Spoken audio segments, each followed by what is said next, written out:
Hello students, आप सभी को एग्जाम एक्सप्रेस चैनल में हार्दिक स्वागत है। आज के हम लोग वीडियो में देखेंगे टाइप ऑफ रिलेशन के बारे में देखेंगे। हम लोग टाइप ऑफ रिलेशन, जैसे पहला टाइप के बारे में हम पढ़ेंगे कि रिफ्लेक्सिव रिलेशन कैसे डिफाइन करते हैं। रिफ्लेक्सिव रिलेशन कैसे हम लोग डिफाइन करते हैं, जिसको बोलते हैं सौतुल्य संबंध। रिफ्लेक्सिव रिलेशन यानी कि सौतुल्य संबंध हम लोग किसको बोलते हैं। तो आपको बता दूं, कोई सेट है, कोई नॉन एम्प्टी सेट है जिस पर हमको रिफ्लेक्सिव रिलेशन डिफाइन करना है। उसमें क्या होता है, for all A belongs to A belongs to R होता है।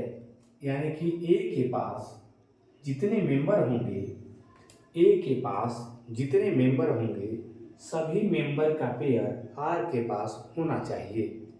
ठीक है, यानी कि आपको बता दें कि अगर ए इक्वल टू 1 और 2 है तो हम अगर ए क्रॉस ए फाइंड करते हैं, क्योंकि रिलेशन देखिए क्रॉस पर ही बनता है। ए पर रिलेशन फाइंड करने का मतलब ए क्रॉस ए पर रिलेशन हम लोग फाइंड करेंगे। तो ए क्रॉस ए निकालेंगे तो 1 1 आएगा, आपका 1 1 आएगा, फिर 1 2 आएगा, फिर 2 1 आएगा और फिर 2 2 आएगा। ठीक है, इसका हमने कार्टेशियन प्रोडक्ट निकाला है। 1 के 1 के साथ पेयर किया, 1 को 2 के साथ बैठाया, 2 को 1 के साथ बैठाया और 2 को 2 के साथ मैंने बैठाया। ठीक है, इतना ऑर्डर पेयर मिल गया कि इसी ऑर्डर पेयर में से यहाँ बोल रहा है फॉर ऑल ए, जितना ए के पास मेंबर हैं वो सभी का पेयर आर के पास होना चाहिए। यानी कि अगर आपको यहाँ पर रिलेशन आपको रिफ्लेक्सिव दिखाना है तो आपको सभी पेयर को यहाँ पर नोट करना होगा। यानी कि 1 है तो 1 1 पेयर यहाँ पर आया है ना, इसको नोट करना पड़ेगा। 2 है तो 2 2 पेयर यहाँ पर आया है ना, इसको नोट करना पड़ेगा।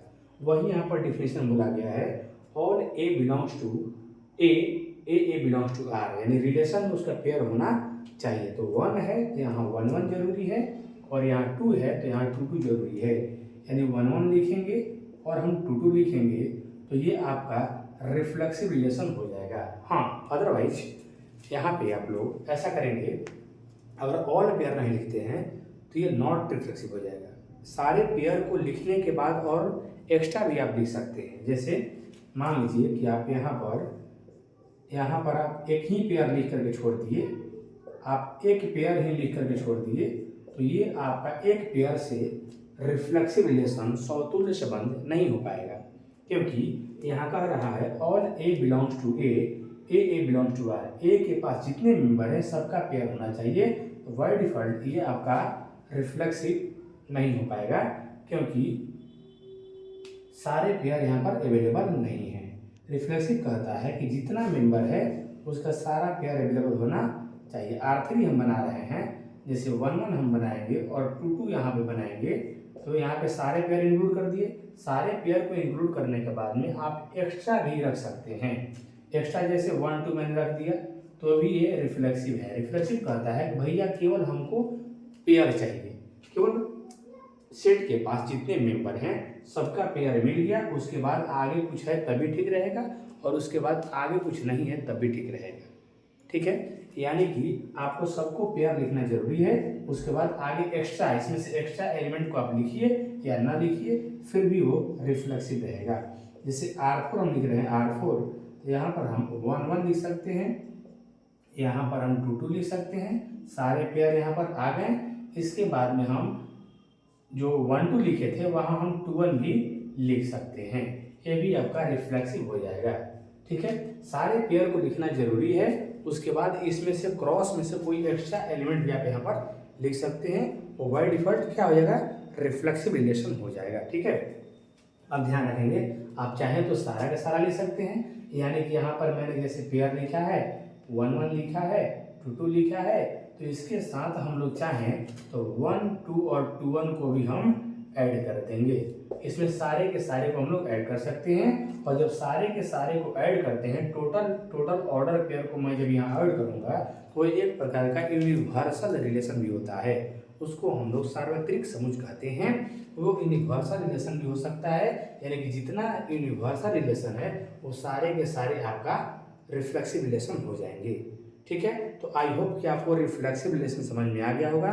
रिफ्लेक्सिव रिलेशन के लिए बस इतनी सी बात है कि जितना मेंबर इसके पास अवेलेबल है सबका जोड़ा होना जरूरी है।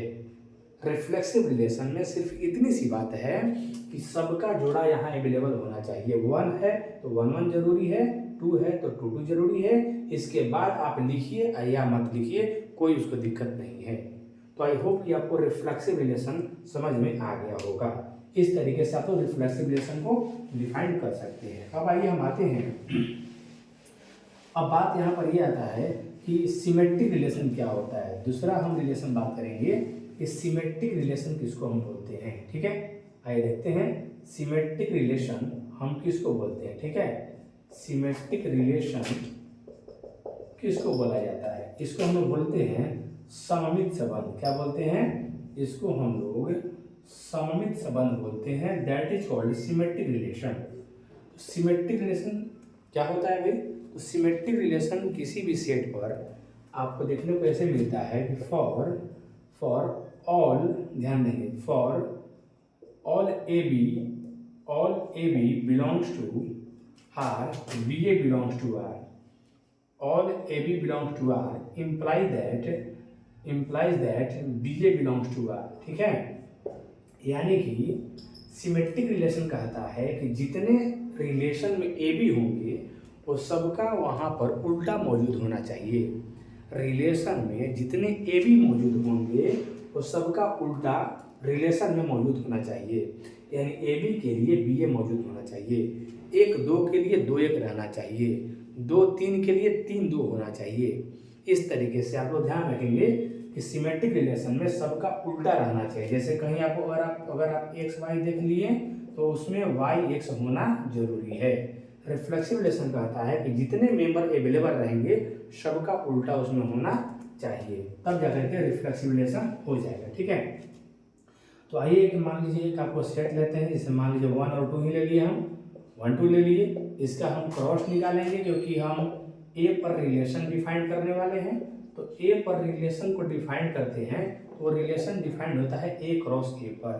तो ए क्रॉस ए निकालेंगे तो 1 1 लिखेंगे। ठीक है, हम 1 1 लिखेंगे, 1 1 लिखेंगे, 1 2 लिखेंगे, उसके बाद हम 2 1 लिखेंगे, उसके बाद हम 2 2 लिखेंगे। ठीक है, इसी में से हम लोग मेंबर को लेकर के इसी ऑर्डर पेयर का यूज करके हम सिमेट्रिक रिलेशन को यहाँ पर समझने का प्रयास करेंगे। आइए देखते हैं, जैसे मान लीजिए पर R1 लिख दिए, R1 में मैंने 1 2 लिखा है। ठीक है, R1 में मैंने क्या लिखा है, 1 2 लिखा है। तो यहाँ पर डिफिनीशन में आपको समझाया गया था कि AB के लिए, हर एक AB के लिए, प्रत्येक AB के लिए BA होना जरूरी है।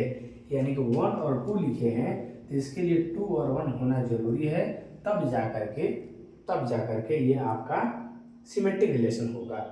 यानी कि 1 2 के उल्टा कितना होता है, 2 1 होता है, ये आपका सिमेट्रिक रिलेशन हो जाएगा। ठीक है, अब जैसे मान लीजिए यहाँ पर दूसरा सिमेट्रिक बना रहे हैं, जैसे केवल मैंने 1 1 लिखा है। क्या लिखा है, केवल मैंने 1 1 लिखा है। तो 1 1 का उल्टा क्या होता है, 1 1 का उल्टा 1 1 ही हो जाएगा। यानी इसका उल्टा इसी में छिपा हुआ है, 1 1 का उल्टा इसी में छिपा हुआ है। इस तरीके से बाय डिफॉल्ट यह भी आपका सिमेट्रिक रिलेशन हो जाएगा, क्योंकि 1 1 का उल्टा आप खोजने जाएंगे, 1 1 का उल्टा आप खोजेंगे तो 1 1 का उल्टा तो 1 1 ही होता है ना, इसलिए इसका उल्टा यही हो जाएगा। तो 1 1 भी आपका 1 1 भी आपका सिमेट्रिक रिलेशन हो जाएगा। ठीक है, अब जैसे मैं R3 यहाँ पर लिखूँ, R3 जैसे मान लीजिए R3 में ऐसे लिखा हूँ, यानी R3 के पास कोई ऑर्डर पेयर यहाँ पर नहीं है। बहुत इंटरेस्टिंग बात है, समझिए आप लोग, R3 के पास कोई भी ऑर्डर पेयर नहीं है, तो क्या ये सिमेट्री होगा, ये सिमेट्री होगा। जानते हैं क्यों होगा, क्योंकि मैंने बोला है कि जो AB आप देखेंगे रिलेशन में तो उसका BA रहना चाहिए। मैंने आपको यही बात समझाया है कि AB के लिए BA रहना चाहिए, यानी सबका उल्टा दिखाई देना चाहिए। ठीक है, तो सबका उल्टा दिखाई देना चाहिए। तो इसमें देखिए 1 2 का उल्टा 2 1 दिखाई दे रहा है, इसमें 1 1 का उल्टा 1 1 ही है, लेकिन इसमें किसका उल्टा आपको दिखाई नहीं दे रहा है, यानी कि इसमें कोई ऐसा मेंबर नहीं है जिसका उल्टा नहीं दिखाई दे रहा है। आप कह सकते हैं जैसे मान लीजिए यहाँ पर हम R4 लिख रहे हैं और R4 लिखेंगे, यहाँ पर 1 2 लिख देंगे। अगर यहाँ पर 1 2 मैंने नोट कर दिया तो आप कह सकते हैं कि सर R4 जो है ये सिमेट्री नहीं है, ये सिमेट्रिक रिलेशन नहीं है, यह सममित संबंध, यहाँ पर सममित संबंध होगा, ध्यान देंगे, यहाँ पर सममित संबंध है, ध्यान देंगे, सिमेट्रिक रिलेशन यानी कि सममित संबंध है। ठीक है, तो यहाँ पे ध्यान रखेंगे आप लोग, R4 जो है, ठीक है, R4 जो है 1 2 तो इसमें शामिल है लेकिन 2 1 शामिल नहीं है, जिस कारण से दिस इज नॉट सिमेट्रिक, ये सिमेट्रिक रिलेशन नहीं है। लेकिन ये सिमेट्रिक रिलेशन है क्योंकि इसमें किसी का उल्टा, ऐसा आप जवाब दीजिए इसमें किसी का उल्टा दिखाई नहीं दे रहा हो, इसमें तो आप जवाब दे सकते हैं कि सर 1 2 का उल्टा 2 1 नहीं है, इस कारण से सिमेट्री नहीं है। लेकिन इसमें किसका उल्टा नहीं है, यानी कि बाय डिफॉल्ट जो आपका एम्प्टी सेट होता है, जिस सेट के पास कोई मेंबर नहीं रहेंगे, यानी जिस रिलेशन के पास में कोई मेंबर नहीं रहेंगे, वो भी आपका सिमेट्रिक रिलेशन हो जाएगा। तो बात, आई होप कि आपको बात समझ में आ गया होगा। इस तरीके से सिमेट्रिक रिलेशन आपको बनाना होगा। तो आप ऐसे 2 2 भी केवल लिख देंगे, अगर इसमें से केवल अगर आप 2 2 भी नोट कर देंगे तो ये भी सिमेट्रिक रिलेशन हो जाएगा, क्योंकि यहाँ पर 2 2 का उल्टा खोजेंगे तो 2 2 का उल्टा 2 2 ही हो जाएगा। ठीक है, आइए आगे देखते हैं। मान लीजिए कि यहाँ पर R6 है, ध्यान देंगे यहाँ पर R6 है, तो R6 में जैसे मैंने 1 1 लिखा है और 1 2 लिखा है, क्या ये सिमेट्री हो जाएगा, क्या ये सिमेट्रिक रिलेशन कहलाएगा, क्या ये सममित संबंध कहलाएगा?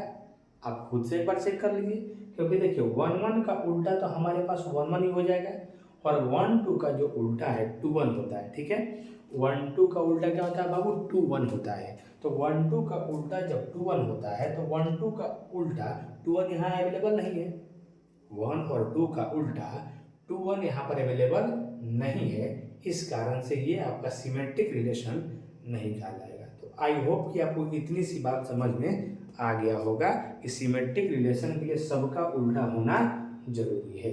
आइए हम नेक्स्ट में आते हैं, आपको ट्रांजिटिव रिलेशन यानी कि संक्रामक संबंध आपको समझाने का प्रयास करते हैं कि संक्रामक संबंध क्या होता है, ट्रांजिटिव रिलेशन। ठीक है, तो यहाँ पर हम लोग आगे देखेंगे ट्रांजिटिव रिलेशन क्या होता है। ठीक है, चलिए, तो आप लोग हमारे वीडियो के माध्यम से रिलेशन को कंप्लीट करेंगे, यहाँ तक कि 11th और 12th के हर एक चैप्टर को इस चैनल के माध्यम से आप कंप्लीट कर सकते हैं। एग्जाम के लिए प्रिपरेशन आप हमारे चैनल से जुड़ करके आप कर सकते हैं। चलिए, ट्रांजिटिव रिलेशन क्या होता है, जिसको बोलते हैं संक्रामक संबंध बोलते हैं, इसको बोलते हैं संक्रामक संबंध। ठीक है, संक्रामक संबंध क्या है, ट्रांजिटिव रिलेशन क्या है, आइए बात को समझिएगा कि ट्रांजिटिव रिलेशन किसको हम लोग बोलते हैं। ठीक है ना, आइए देखिए, जैसे यहाँ पर लिखा गया है for all A B C belongs R, for A B C belongs R, A C belongs are.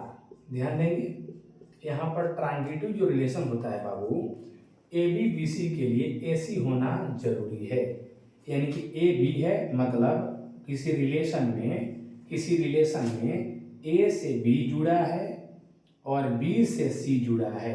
अगर किसी रिलेशन में आपको ऐसा देखने को मिले कि ए से बी जुड़ा है और बी से सी जुड़ा है, तो उस रिलेशन में ए को सी से भी जुड़ना चाहिए, अदरवाइज नॉट ट्रांजिटिव हो जाएगा।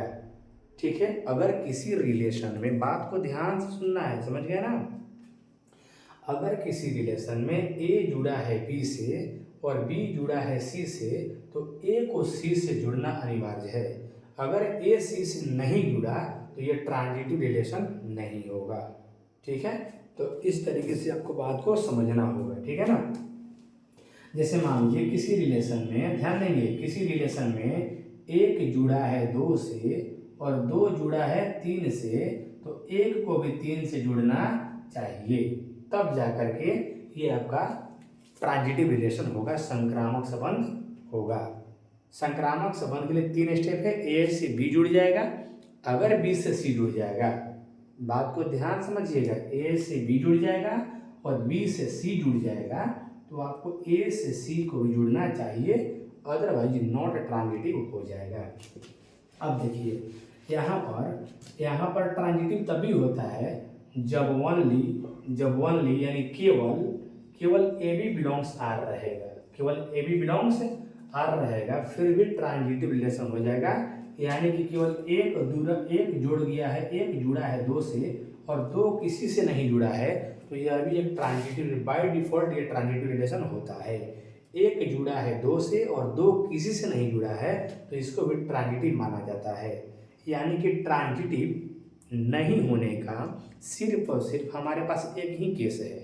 ट्रांजिटिव नहीं होने का सिर्फ और सिर्फ हमारे पास एक ही केस है। कौन सा केस है बाबू? वो केस है कि अगर ए से बी चला गया, ट्रांजिटिव नहीं होने का सिर्फ मेरे पास एक केस है कि ए से बी चला गया, बी से सी चला गया और ए से सी नहीं मैच किया, तो यहाँ पर ट्रांजिटिव नहीं होगा। तो ट्रांजिटिव नहीं होने का सिर्फ एक केस है और ट्रांजिटिव होने के लिए 2 केस है। 2 केस कैसे? तो ए से बी, बी से सी, तो ए से सी मिलना चाहिए, अदरवाइज केवल ए बी है, फिर भी आपको ट्रांजिटिव रिलेशन होता है। अब चलिए आइए आपको एग्जाम्पल के द्वारा हम ट्रांजिटिव रिलेशन समझाने का प्रयास करते हैं। जैसे मान लीजिए, ध्यान देंगे आप लोग, जैसे मान लीजिए यहाँ पर कि आपको ए के पास कोई सेट है, 1 और 2 इसके पास कोई सेट है, ठीक है, और इसके हम क्रॉस पर रिलेशन बनाएंगे, ए क्रॉस ए पर हम रिलेशन बनाएंगे, 1 2 है और फिर से है ये 1 2 है, ठीक है।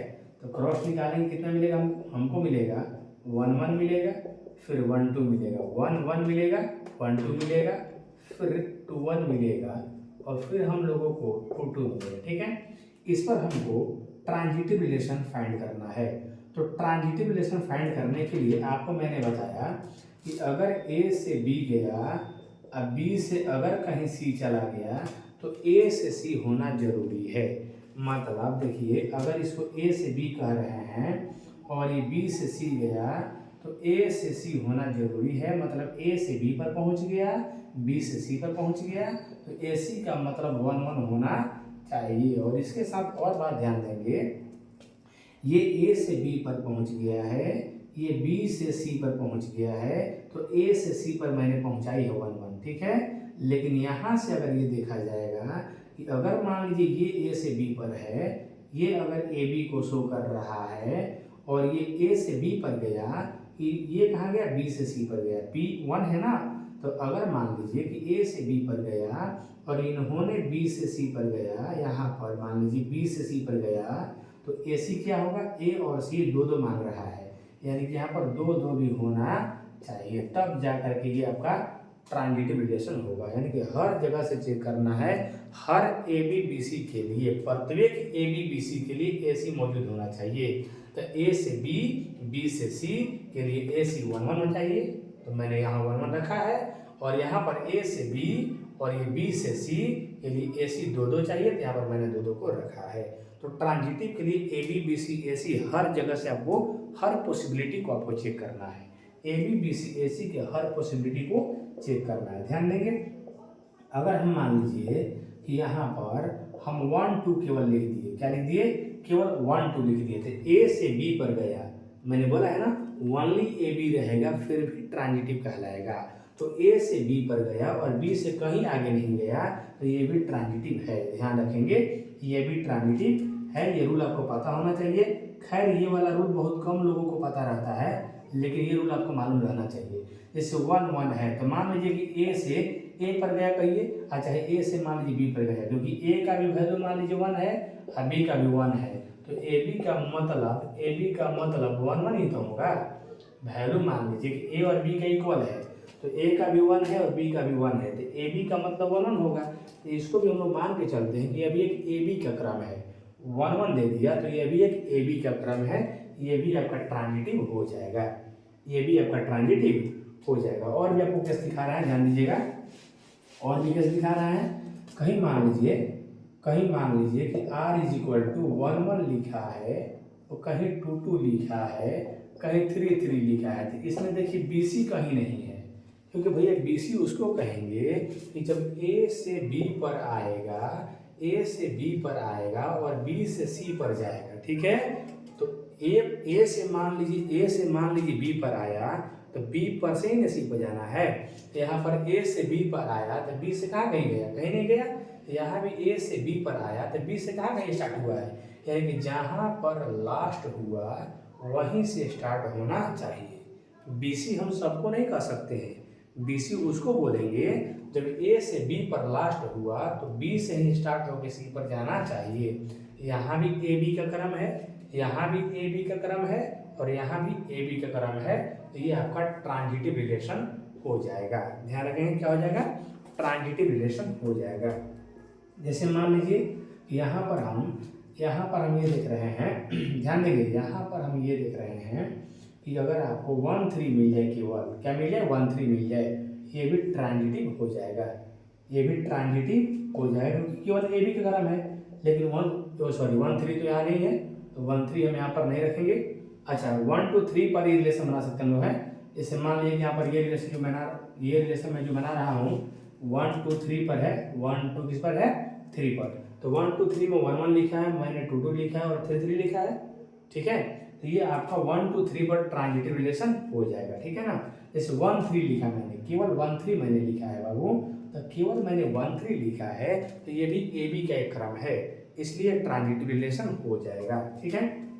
जैसे मान लीजिए 1 2 3 पर मैंने अगर मान लीजिए 2 से 3 लिखा है और 3 से मान लीजिए कि 1 लिखा है, ठीक है। 3 से क्या लिखा है, 1 लिखा है। तो ए से देखिए बी पर गया और बी से सी पर गया, तो ए सी यहाँ पर 1 ए सी जो है 2 1 यहाँ दिखाई नहीं दे रहा है, यानी ए से बी पर गया, बी से सी पर गया, तो ए सी यहाँ दिखाई नहीं दे रहा है, ये आपका ट्रांजिटिव रिलेशन नहीं होगा, ये आपका ट्रांजिटिव रिलेशन नहीं होगा। अब रोचक बात समझिए आप लोग, अगर इस सेट पर कोई मान लीजिए हम रिलेशन लिख दिए, अगर इसको ले दिया हम, ठीक है, तो इसमें भी आप क्रम खोजेंगे, इसमें भी क्रम खोजेंगे आप क्या, ए बी बी सी ए सी वाला या ओनली ए बी वाला, ठीक है। तो यहाँ कहता है कि ए बी बी सी अगर रहेगा तो ए सी होना जरूरी है। तो ए बी बी सी रहेगा तब ना ए सी होना जरूरी है, ए बी बी सी नहीं रहेगा तो ए सी रहना जरूरी नहीं है, क्योंकि ए बी बी सी रहेगा तब तो हमको ए सी चाहिए ना। इस कारण से इसको देखने को ये मिल रहा है कि ये भी ट्रांजिटिव रिलेशन हो जाएगा, क्योंकि इसमें कोई मेंबर नहीं है। तो कोई मेंबर नहीं है तो ट्रांजिटिव नहीं कहने का हमारे पास कोई कारण नहीं है, कोई कारण नहीं है जिसको हम ट्रांजिटिव नहीं कहें। ट्रांजिटिव नहीं कहने का क्या कारण है, मैंने शुरू में ही बताया आप लोगों को है कि ट्रांजिटिव नहीं कब होता है, जानते हैं। ट्रांजिटिव नहीं तब होता है जब A B B C match करके ए सी नहीं मैच करेगा। जैसे यहाँ पर मैंने दिखाया आपको कि ए से बी है, बी से सी है और ए सी यहाँ पर अवेलेबल नहीं है, तो ट्रांजिटिव नहीं हो गया। तो ट्रांजिटिव नहीं होने का सिर्फ एक ही कारण है, तो यहाँ पर ऐसा केस तो नहीं दिखाई दे रहा है जिसमें ए सी नहीं है, इस कारण से ये क्या होगा, ट्रांजिटिव हो जाएगा, ठीक है। तो मैं आपको एक बात बताता हूँ, ध्यान दीजिएगा। जैसे मान लीजिए कोई सेट है और इसके पास एक मेंबर है, कितना मेंबर है, इसके पास मान लीजिए एक मेंबर है, ठीक है। कोई सेट है और इसके पास ओनली वन एक मेंबर है, ठीक है। तो अगर हम इसका क्रॉस करेंगे, ए क्रॉस ए करेंगे, तो मुझे क्या मिलेगा, 1 1 1 मिलेगा। 1 का क्रॉस 1 से करेंगे क्या मिलेगा हमको, 1 1 मिलेगा, ठीक है। तो कोई पूछेगा अगर आपसे कि एक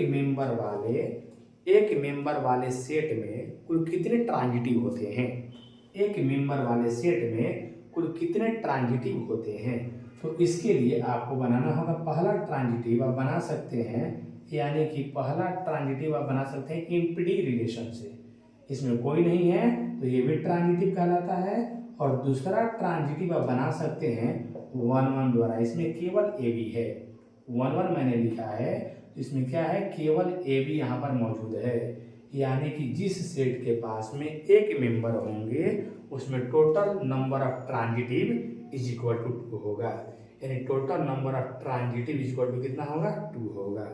तो ध्यान रखेंगे आप लोग कि किसी सेट पर ट्रांजिटिव रिलेशन निकालने के लिए आपको बना कर ही देखना होगा कि किस तरीके से ट्रांजिटिव रिलेशन को फाइंड करते हैं। जैसे मान लीजिए कोई सेट के पास में, ध्यान देंगे, कोई सेट के पास में 2 मेंबर हैं, तो इस पर ट्रांजिटिव रिलेशन बनाइएगा।